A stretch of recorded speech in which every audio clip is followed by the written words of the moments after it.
Hello all, this is the continuation video of ASP.NET Core Entity Framework console app. Here you can see I have shared the source code over here, and I am going to copy it into our Visual Studio. So let's clone our repository and let us load our project. So our project is cloned here. Let us have a closer look. Previously we have created a model with the student, and it basically consists of three properties: ID, name and mobile number. As you can see here, the primary key I given it as integer. Today's video I am going to change it as string, and also we are going to perform some update operation and get operation. Later on the videos we will discuss about the foreign key relation also. So let's get started. Since this is a new project, I am going to delete my previous migration, so delete it, and let us change it as string, our integer to string. Okay, string. Okay, now we want to set up our database. So go to tools and NuGet package manager console. Type add migration.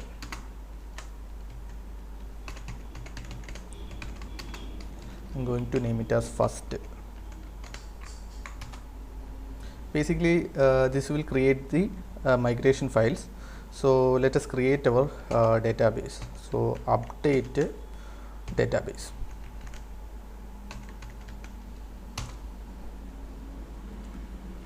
Oh, I have made a mistake here. Update database. Okay, it's working. Now we can check inside our database. So open the SQL server and just refresh your database. Here you can see school DB1 is created. Okay, now we can make some changes. So go to our program class. Here we are already written some code over here, so we can change from here. Okay, so when we are using integer, we don't need to provide any value over here, but since we are using string, we have to provide a primary key. So I am going to give s1 dot id, and it would be a random string. So I am going to create a large sequence of string using like guide. It is basically created in the type of guide, and we have to convert to string also. So this will work. Now let us run our application. Let's see if it is working or not.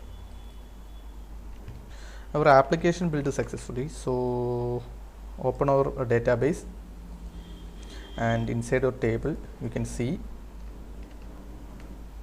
students and select the top 1000 rows. See, our integer primary key has changed to guide. It's a large string, you can see here. So this is basically about the string.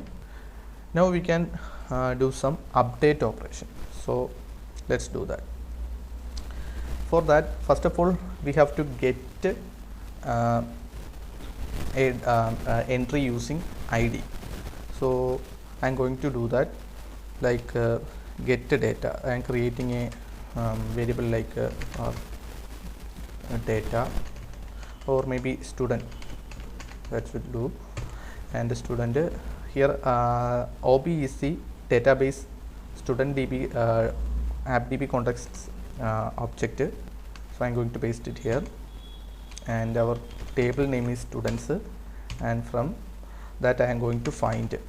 Find is a method is already written in the entity framework, and what it gives is like you can search with the primary key. Here our primary key is ID, so we have to provide that ID here. For the time being, I am copy pasting from the SQL server, so we can do that. So find and let us put a breakpoint over here. So during the runtime we can see it. Just build it. here you can see it. See our data, we get our data. So next I am going to perform an update operation. It is very simple actually. Let us do that. So in order to perform update, we have to change the student data. So I am going to change its name, like now it is Vishnu. Now I am going to change it as Vishnu Kumar. Okay, and some mobile number also, or something, some dummy number. Okay, and I am going to update it. So we can use ob dot update method.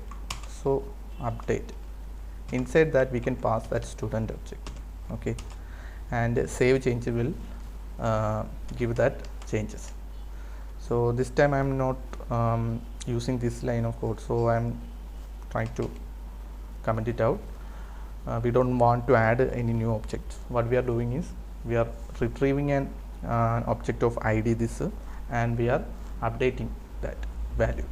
So before running our application, I just want to wrap it inside in a try catch. So let us do that. Okay, so build the application is built successfully.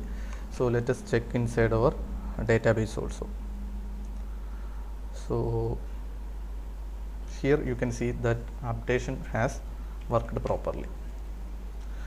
So this is how we normally update our elements inside a database using entity framework. On the next video I will show how to perform foreign key and one to many relations. Okay, thank you.